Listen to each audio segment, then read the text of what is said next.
This story happened to me 4 years ago when I was in my mid-22s. This whole experience will probably scar me for life, and it's still vividly imprinted in my mind. The day was the 17th of June, and I had the house to myself because my parents were on a 2-week vacation in France. It was sometime after dusk, probably around 9 p.m., and the weather was scorchingly hot. Believe me when I say I was sweating my ass off with just my tank top and shorts on. The heat was so unbearable that I allowed in some fresh air, opening all the living room and bedroom windows, planning on closing them right before hitting the hay. Now, before fast forwarding, I must mention that I was feeling extremely exhausted. On that same day, I had taken 3 exams in the morning and played a volleyball match in the afternoon. Thus, once I ate my dinner while browsing social media in my room, I collapsed into bed without even realizing it. I woke up at around 3 a.m. to the muffled sounds of thunderbolts and a draft of cold fresh air hitting my face. A strong wind was blowing, and all the shutters left open were noisily banging. Still drowsy, I flicked on the lamp, but the light wouldn't turn on. I checked the plug using my phone flashlight, but everything was fine. I begrudgingly climbed out of bed and looked out my bedroom window. There were menacing rainy black clouds on the horizon. A typical late-night summer storm was approaching. Given that every lamp post on the street was off, I instantly knew there had been a blackout. Phone flashlight in hand, I dizzily headed down the hallway to shut the windows before rain started pouring down. When I got to the last window, though, I noticed the mosquito net lifted up. This struck me as weird since I was quite positive I hadn't left it that way. Getting a little paranoid, I turned behind me to shine the flashlight around the living room and check my surroundings. The furniture was still in place, no drawers or closet doors left open, no decorative objects missing or moved into unfamiliar positions. Everything seemed normal. I briefly peeked my head out of my window to look outside. Trees were swaying in the howling wind, leaves shaking in a frenzy, a powerful display of nature's force, but still nothing remotely suspicious. Maybe the mechanism is faulty, or the strong wind somehow pushed it up. Against my better judgment, I convinced myself it was useless to lose sleep over it. Feeling relieved, I closed the shutters and started walking back to my bedroom, eager to get a decent night's rest. Little did I know that night would be anything but pleasant. I happened to casually turn my head to the flight of stairs connected to the attic when a vivid burst of light flashing from up there caught my eyes. I paid no mind. The attic was adorned with huge glass windows, so it was no wonder to see light spreading across the room. It was probably sheet lightning. I kept walking, subconsciously waiting for the thunder to come, but it never did. I stopped in my tracks. Given that the flash I saw was powerful and bright, the lightning had to be pretty close, so why couldn't any rumbling noise be heard? I started to think maybe it wasn't lightning. What if it was a flashlight? As doubt crept in, my heart began to race. I quickly put 2 and 2 together, and now the strange occurrence of the mosquito net left up made much more sense. The nightmarish realization hit me that an intruder could have broken into my house. At first, I panicked. Did they hear me shutting the windows? Were they carrying any weapons? Did they plan on just robbing my house, or did they also have worse intentions? Normally, I would call my parents to deal with it, but since they were away, it was all on me now. While those sickening thoughts were swirling in my mind, the distinct sound of a doorknob being twisted and turned made me instantly snap out of my catatonic state. I shot my head to face the living room entrance, and through the glass frame, I spotted a shadowy figure just a few inches outside of the front door. There was a person standing there, most likely an accomplice of the guy upstairs. Words are not enough to describe how powerless and defenseless I felt. Despite the overwhelming fear, I did my best to keep my cool, trying to make as little noise as possible. I tiptoed in the direction of the stairs leading down to the basement, which was directly connected to the garage. I figured I could safely escape from there. While I was making my descent down, still using my phone as a source of light, I dialed 911. Speaking as softly as possible, I informed the operator about what just happened. He tried to calm me down and reassured me that the police would be there in less than 10 minutes. He also added that I should lock myself in a safe room and wait for the officers to show up. I was about to reply that I could easily sneak outside through the garage door when, all of a sudden, I lost the call. I immediately checked the phone and realized that down there, I had no signal. As if that wasn't enough, I also noticed the battery was almost dead. Once I reached the basement, I nervously assessed what to do. I could try and find an emergency flashlight, but now I was so close to escaping from the house that I didn't want to waste time rummaging through the drawers. Besides, I was mindful that the intruders upstairs could have heard me. In the heat of the moment, I exited the basement as fast as I could.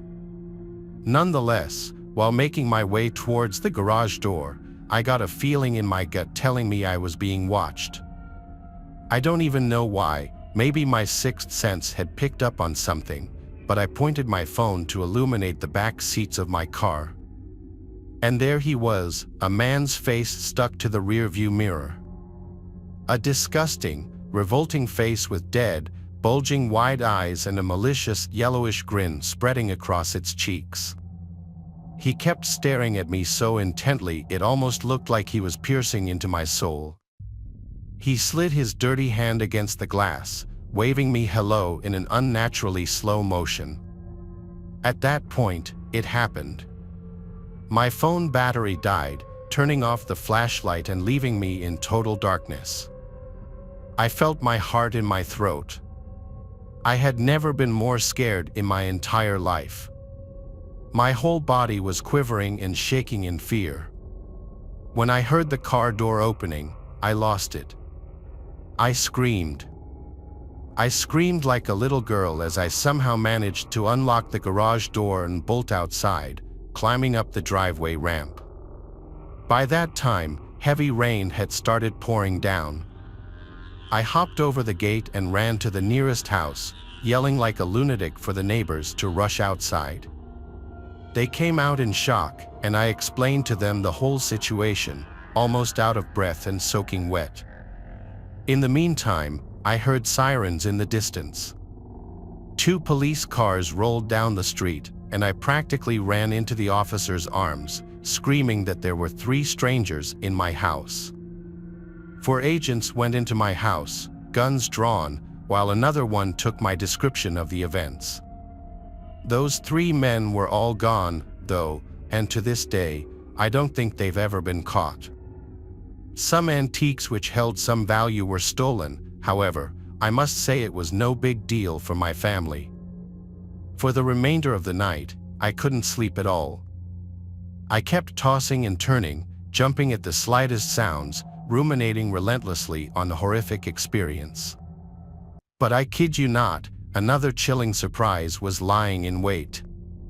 When morning came, I spotted a small piece of paper sticking out of the edge of my bed. I picked it up and went frozen stiff. The following words were written: "Bye-bye beauty, you look cute when you sleep."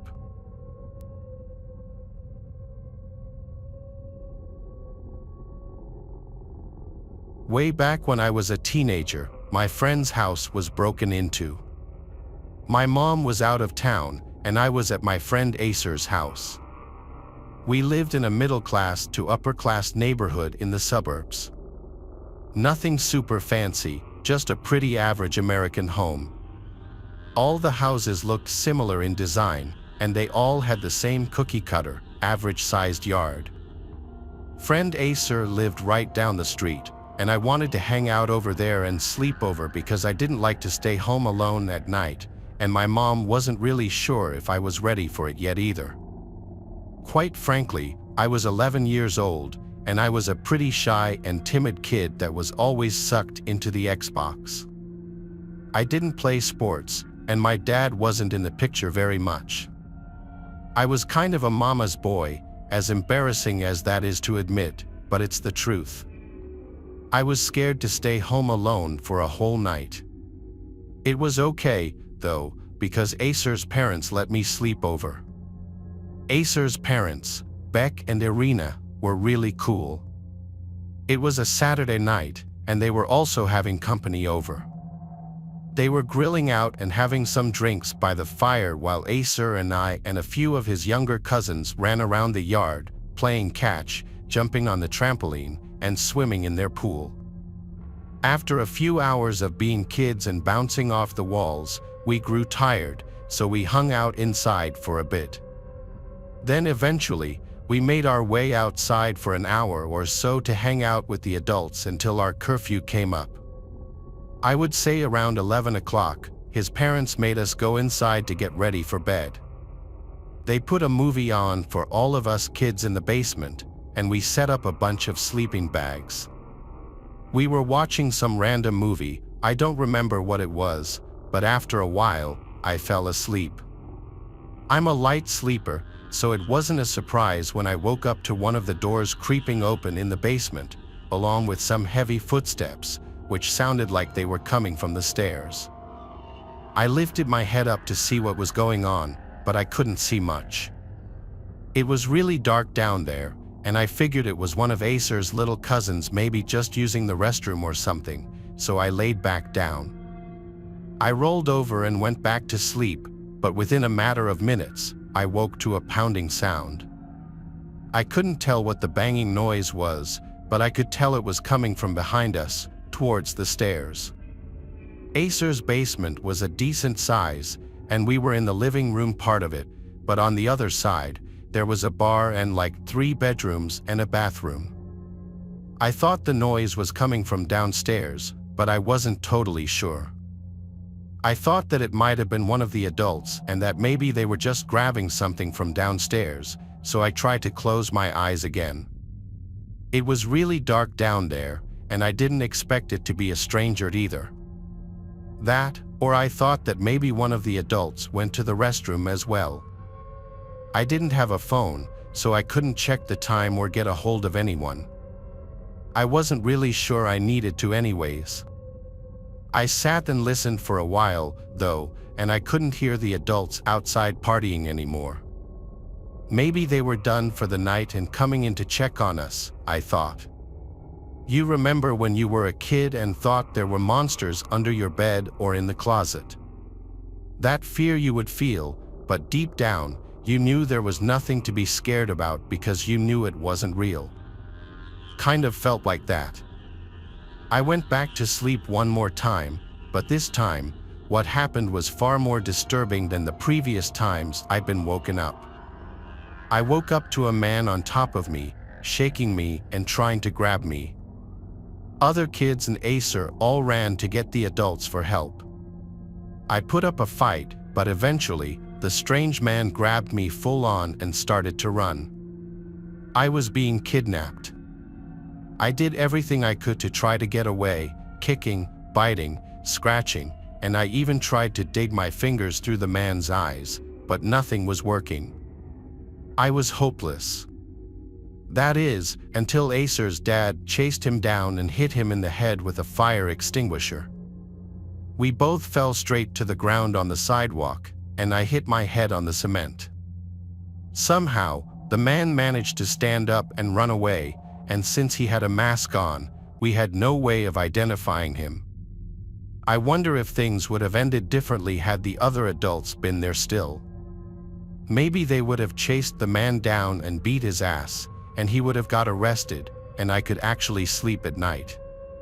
But for the longest of times, I couldn't sleep. The same nightmare came to me over and would replay in my head. We think that the man let himself inside through the sliding glass door in the basement. I wonder how long he was standing there, planning the attack. If I would have listened to my gut, maybe things would have turned out differently, but I actually ended up with a concussion anyway. Nothing too severe, but still a concussion. Ever since that day, no matter what it is, I always listen to my intuition, and I suggest you do the same. It's always better to be safe than sorry, believe me. I'm also really glad that Acer's parents were still awake, or maybe I would have been murdered or kidnapped or even worse.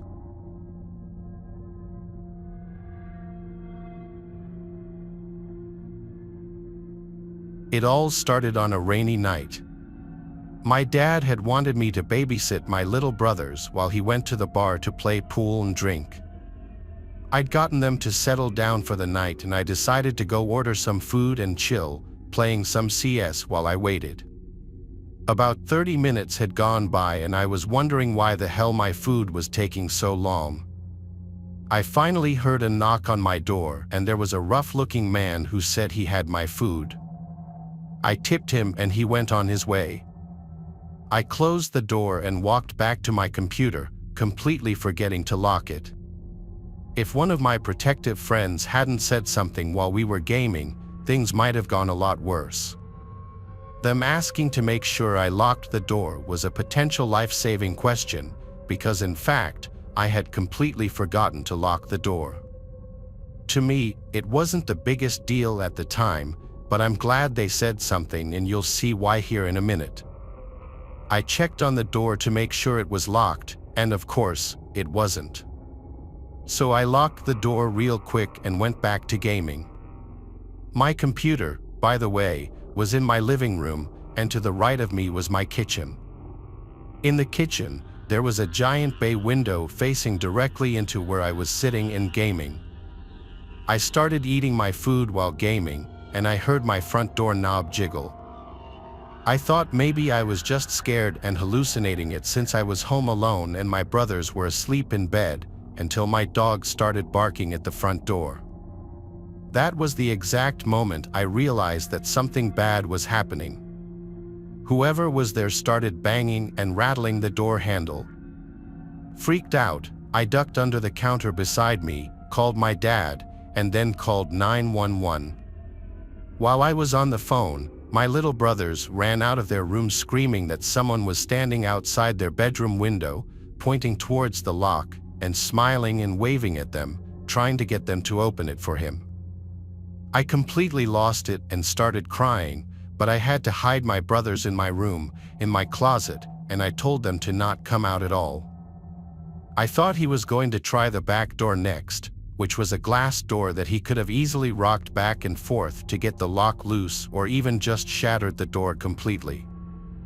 All it would really take to break it was an object to swing at it, like a metal bat or something. So I was freaking out. I grabbed a knife and waited for my dad and the police to show up for what felt like forever. I was scared that I was going to have to defend my little brothers and myself in a life or death scenario. I was only 13 at the time, so I was really scared. The cops finally showed up, and the person had disappeared. But every night after that, I was scared he would come back and we would finally meet. I have no idea if it was someone random or the Chinese food delivery driver from earlier. I just hoped he would never come back. Luckily, he never did, but that didn't stop me from being scared shitless every night, especially when I was home alone. It's especially creepy when you think about how us kids were alone.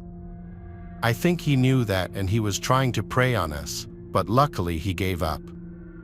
Hopefully, he heard me calling the police or something, and that's why he ran. I guess we'll never really know for sure.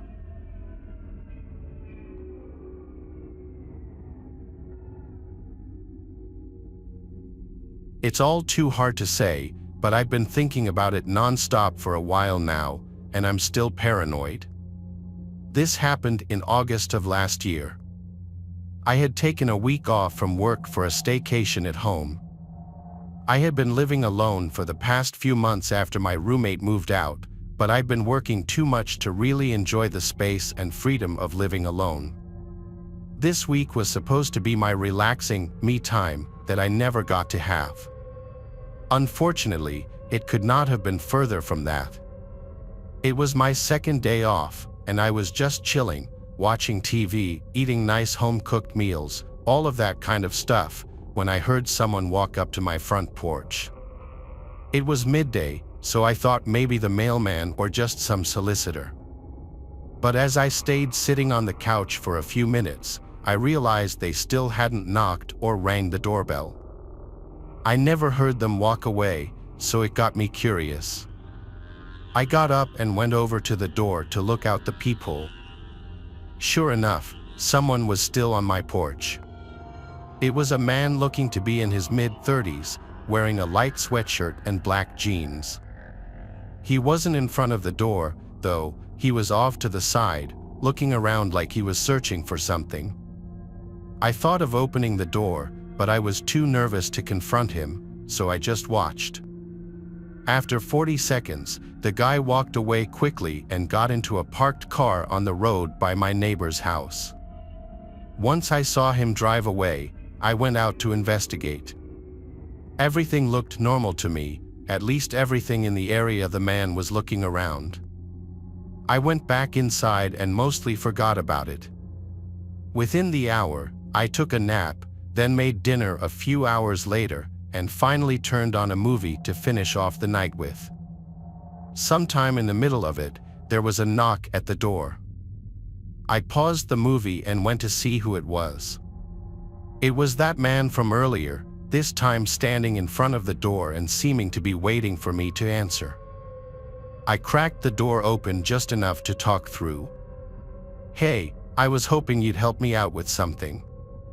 I'd ask someone else, but nobody would answer, the man said right away with a big smile.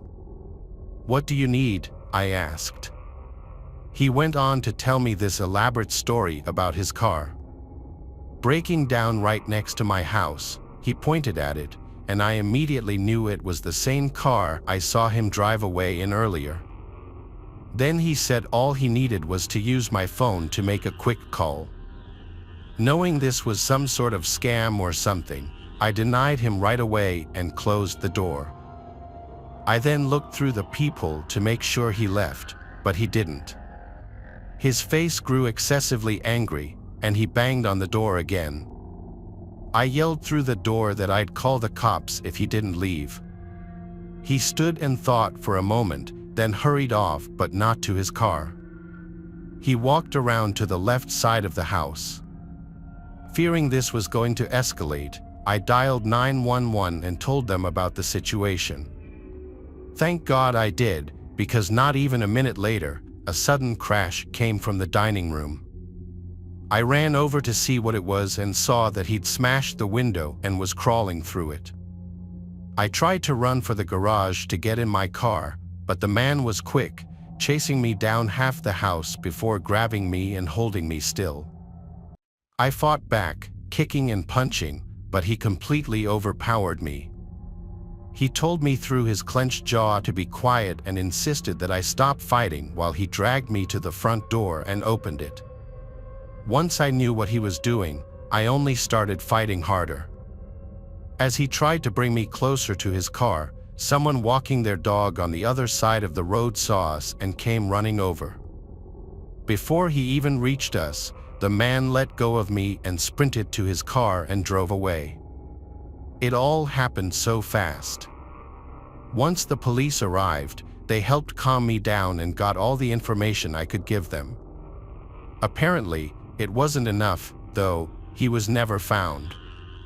What's creepier is that the police think the first time I saw him come by wasn't actually his first time. They think I may have caught him collecting some sort of camera or mic he'd set up on my house to spy on me. He hasn't been back that I know of, but I plan to move out anyway just to be safe. Whatever his plan was, I don't want to risk finding out.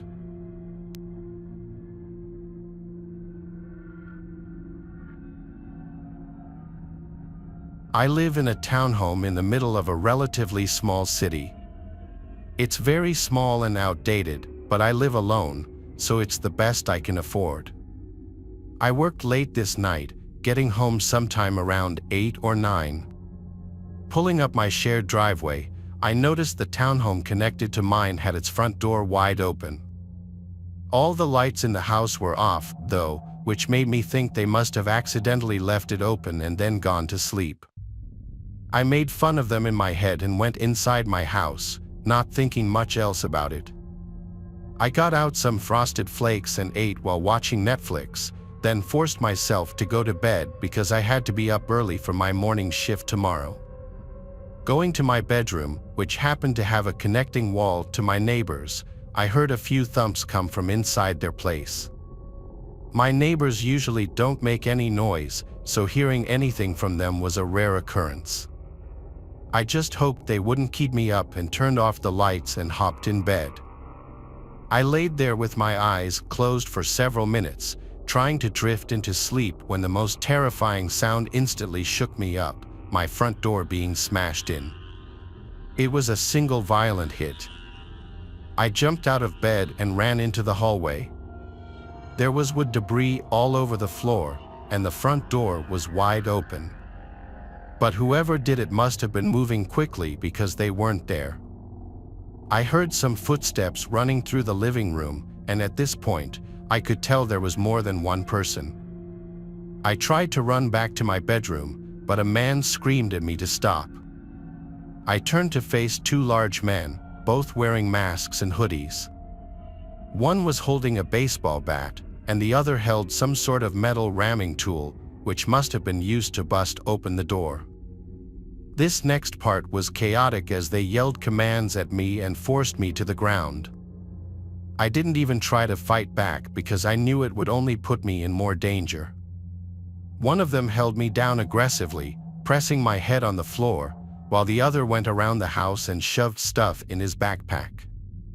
I was panicking, breathing heavily, and trying to convince them to get off me and just let me stay out of their way. I probably should have just shut up and stayed quiet, but it was hard to think straight.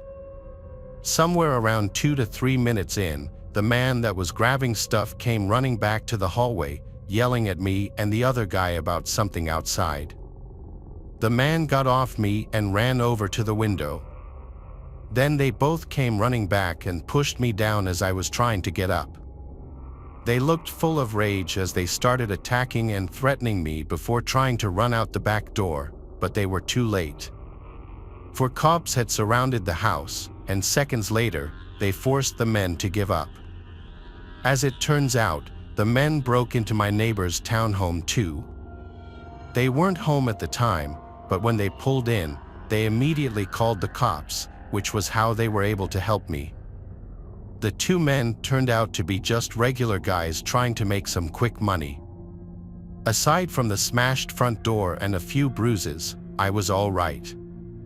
I still think it was stupid of them to attack me instead of just making a run for it at the end, but I'm sure either way they were screwed. It was by far the most terrifying thing I'd ever been through, but I'm extremely lucky to have had it end up the way it did, with them in prison.